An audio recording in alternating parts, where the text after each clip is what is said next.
Mentioned to Mikuláš that it's funny that we are meeting in the church of the music industry today.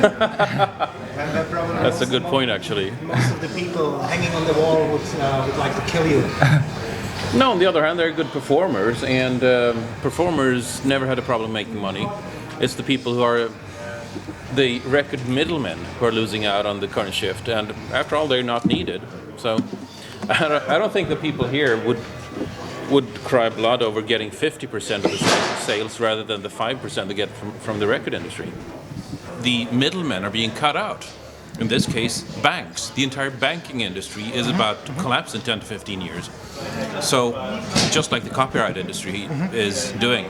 Bitcoin is to banking what email is to the postal service. It allows you to keep your money on your computer, send it to anybody without any government being able to stop it midterm, seize your money, even see your money.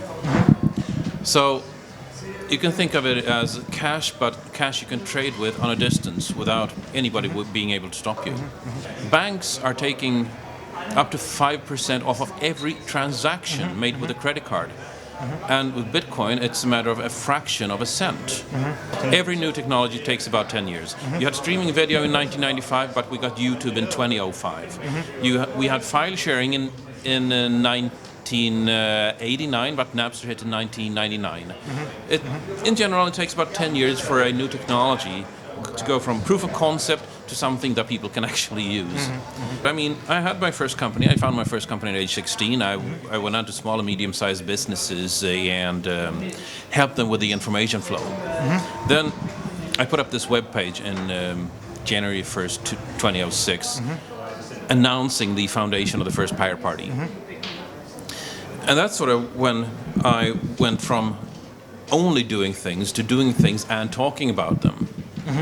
And it turned out that there was a huge built-up demand for this in pretty much the whole world, for a political movement to remove the old gatekeepers that were keeping back the digitization of society stream. So again, it was the monopolization, the lockup of culture, the keeping of the gatekeepers at the expense of everybody else, and fighting the future, essentially. The third thing was the Data Retention Directive in the European Union, which turns our mobile phones from being practical devices for us to governmental tracking devices that we can also use to make phone calls. And if that had been suggested 10 years ago, people would have balked in horror. As in, would all of us carry tracking devices? Are you kidding me? In December of 2005, it became reality. On the morning of December 14, 2005. On December 16, I registered the domain Pirate Party in Sweden. So those were the three major issues, as in culture, knowledge, and privacy. And that's still the three major pillars of the Pirate Party. It was in the afternoon of May 31st, 2006, that I got a call from Peter Sunde, who was then the spokesperson for the Pirate Bay. And he basically told me that the Pirate Bay was down because it had been raided. This was 5 months into the party's existence, almost 6 months. 6 months short of a day. And what happened was that I activated the entire party, as in this was our moment. This was our chance to associate with a known icon and bet the party's existence on that we were right about this. And so we did. We activated. Our press releases lead the copyright industries by 12 hours. We had the entire interpretation prerogative in media about what had just happened. And there were rallies in the next days. And that's when we had our major breakthrough in media in Sweden after the Pirate Bay raid. I mean, my face was on every newscast every hour for basically a week. There are still a lot of evil stuff coming down the pipe, as in censorship. People should be quiet, as big industries should be able to confiscate things that disturb their businesses, that are plainly in violation of human rights. But these businesses don't care because they don't exist to to safeguard human rights. So with all this stuff coming down, the fact that we exist and we get votes every time something bad like that comes down the pipe is starting to turn the pendulum back and at least provide some sort of resistance. And this resistance is growing, and what I'm seeing primarily is that politicians don't have the confidence that they once had in cracking down on culture, on knowledge, on privacy. Because when they do, we get support. We get support, they lose votes. When the other politicians lose votes, when they do the wrong thing, that means they won't do the wrong thing. It's not enough to stand there and say you're doing the wrong thing. They also need to lose votes. That's frankly the only way they change a society. I am a bit perhaps cynical about that, but I found that's the way it works. And yes, we are watchmen in the European Parliament. Well, again, being a bit cynical, they're only doing their job. They're an industry lobby. They're asking for better conditions for their industry. That's what they should be doing. I place the fault squarely on the politicians, whose job it is to see the bigger picture and see, okay, this special interest, is that a public interest really? And in the case of the copyright industry, the answer is, hell no, they are a special interest. But the politicians have not been doing their job. They have been failing abysmally. They think they know what the internet is. There is no human being as dangerous as being a decision maker who think they know a subject but are totally clueless about it. The internet is so big you can't explain it to somebody who's not living the connected lifestyle. It's changed how we even cooperate as a species. People above about 40 years of age, when they have a problem, they browse through their address book mentally and pick one or two people that'll help them with this problem. Contact those people and those people alone and expect a reply. People below 40, 35 years of age broadcast this problem to their entire circle of friends, and they will get a reply. They don't know from whom, they don't know from where, they don't know when, but they know that people will help them out because people help each other. That's who we are. There's this quote from Abraham Lincoln that the problem with quotes on the internet is that you can never tell if they're genuine. We need to learn at a much earlier age to be critical of sources. If anything, it's a leap ahead because we're holding mainstream media to the same standards as everybody else. We're starting to do that. That means that we are acquiring sources, we're acquiring an answer to how did you come to this conclusion. We're starting to not just read the story, but go behind the story. It's going to be a golden age for good reporters because all the data is going to be out there. It's not going to be a matter of having unique sources anymore. It's going to be a matter of being the best storyteller. I mean, we became the largest party for people under 30. We just swept the floor with the most coveted demographic, and the established parties didn't know they didn't even see us coming.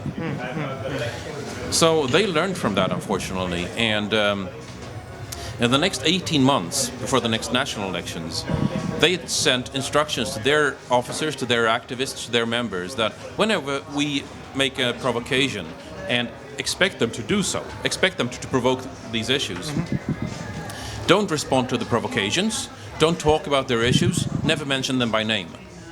And it worked. We didn't have the strength to break through that. And come on, it's not that we weren't provocative. We were giving bandwidth to Pirate Bay. We were saying that we're going to host the Pirate Bay in Parliament using parliamentary immunity. What you going to do now, silly people? You're not getting 1 inch of power from the establishment without taking it by force. They're not giving you anything for free. And we've changed our strategies. Most of all, I think we learned from the German Piratenpartei. I mean, we're a remix culture, right? So we remix policy making as well. We copy from one another, shamelessly and proudly, and we remix it for local conditions to see, does this work here, does this work here, does this work here? And all of a sudden somebody comes up with a success recipe, like Berlin. I think they've broadened their scope. I'm open with saying that we're based on 3 pillars: culture, knowledge, and privacy, and transparency to some extent.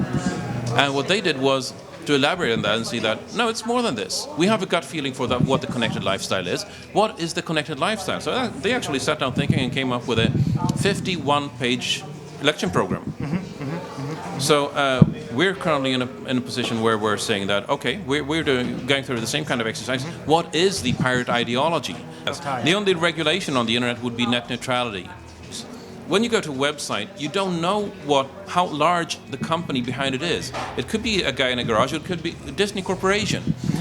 And that's what scares Disney Corporation, because you don't see how large they are. Once the record industry is gone, that takes 95% of the cut. Artists are making their money through concerts, where they get 50% of the cut. File sharing has been the greatest transfer of wealth from useless middlemen to creative artists in the history of recorded music. I don't need a stupid suit to get music from my favorite rock band to me. They can send it to me directly. And that scares the hell out of the record labels, because they're not needed anymore. I'm not going to lie to you and say that everybody's a winner, because everybody isn't. But we are in a very large shift. What you could make money on yesterday, you can't make money on tomorrow, but you can make money on new things. Households are spending as much money now on culture as when Napster arrived. It's a fairly flat line. But the record label's slice of this pie is falling. It's fallen from half to now about a third. And that's excellent, because that means artists are getting much more money now than they did when the record labels were setting the tone. I'm not an artist, and I'm not an artist agent, so I'm not going to pretend I know how to make money. What I do know is that there are lots and lots of artists who make money and say they make money because of piracy. No, not because of piracy, because of sharing. Because of sharing outside of the monopolies. You can't do it the old way anymore, because that model is dead and it's not coming back. Well, I think it's fantastic that some of Marx's ideas can actually come through after more than a century. For the first time in history, you can have a model that is based on from everybody according to his or her interest, resource, time, and capability, and the result goes in unlimited quantity and quality to everybody who wants it. That has not been possible before. On the other side of the scale, I'm also a die-hard free market supporter, and the reason I came to the pirate ideology from the start was that I'm pissed off at these monopolies that distort the free market and diminish our fundamental human rights through a regulatory capture. So you can easily see both sides of it. The copyright is a monopoly. It is a government-defended private monopoly. Do you identify yourself with communism in any way? No, I do not. There are some people who are talking these terms that do, but I do not. I am staunchly on the side of entrepreneurialism and free market. This is politics, right? This is policy making, and you create your ideal world, what you believe would be right. I believe that the copyright and patent monopolies are a remnant from the guild era, where you had elders in certain trades that could dictate prices and dictate how people would be able to go about their business. When free enterprise came about in about 1850 in most of Europe, the patent monopoly and the copyright monopoly somehow survived the entry into free market and free enterprise. And I think it's time to shed those monopolies. But the road from here to there is long and quite filled with vested interests. So every step on the way is a step in the right direction. We're not losing our privacy. We're choosing what to expose and what not to expose. There's this illusion for many politicians that just because I'm writing what I had for dinner and people haven't usually said what they had for dinner, they get the idea that they have the right to go in and take the rest of my private life. And this is as ridiculous as if you're tipping somebody, they have the right to take the rest of your wallet. That's not how things work. When you were wiretapping somebody on the phone, you would wiretap a conversation. If you're wiretapping the internet today, you're wiretapping their very mind as you're listening into what they're searching for. You're looking at what articles they read, how long, and in what order. Wiretapping the net is the closest we've come to thought crimes so far. And that's why privacy is more paramount than ever. There's a wiretapping law that says that you are always wiretapped, period.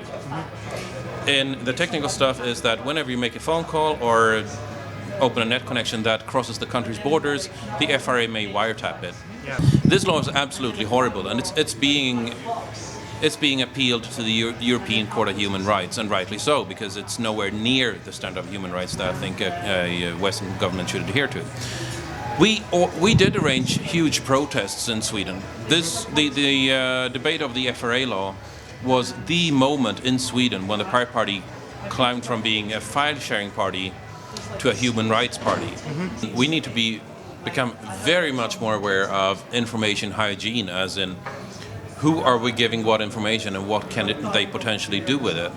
It's said that credit card executives know about 1 year in advance if you're going to have a divorce, before you know it yourself. And what does Google know about you? What does Facebook know about you? If you're diagnosed with a very bad disease of some kind, Google will know about this before your family does, because you'll go to Google and see, what is this thing I just got? Government work for the citizens. People who are working for somebody is not allowed to keep information from them about their job. So logically it follows that governments need to go from ruling to governing a country. And that's a huge shift in philosophy. Basically, we here in Europe are still monarchies. We're only electing our kings. We're sort of seeing that here are these people who are supposed to rule the country. That's not the case. They're doing a job, and we as citizens who are giving them that job have a right to know what they're doing. Yes, absolutely. Actually, we're still giving WikiLeaks server space in Sweden. We are very close to journalism, investigative journalism in this case, that we don't think that elected leaders should get away with lying to their constituents, to their citizens. WikiLeaks was a pioneer in this field, as in allowing people to leak very high profile, very frankly government damaging data confidentially. And now that WikiLeaks have plowed the way, I foresee that there will be a lot of initiatives in this field that are of similar nature. Again, there's a danger in centralization that makes you vulnerable to attacks. That is, how can 3 companies, Visa, MasterCard and PayPal, call each other and decide that we are going to strike this organization off the face of the planet? That's a huge democratic problem that we have no defense against. That some people can just point a finger of death and kill an organization. After we had our success in the European elections, which then did not convert into success in the national elections in 2010 in Sweden, a lot of people, especially in the copyright industry, were sort of going, oh yeah, they were just a flash in the pan, we've got nothing more to worry about. But the Berlin success showed that not only is it a Swedish-only phenomenon, it's worldwide, or at least it's in several places. And it's not a flash in the pan, it's just that it's starting to take root. Do you feel like a father, like a proud father at this moment? I wouldn't say father, but I'm sort of happy that they found my ideas worth following. As in, yeah, I'm publishing, here's a couple of ideas, and if that inspires others, then I'm happy about that. So it's not very easy to place that in a left to right field, but rather we are really bringing a new perspective.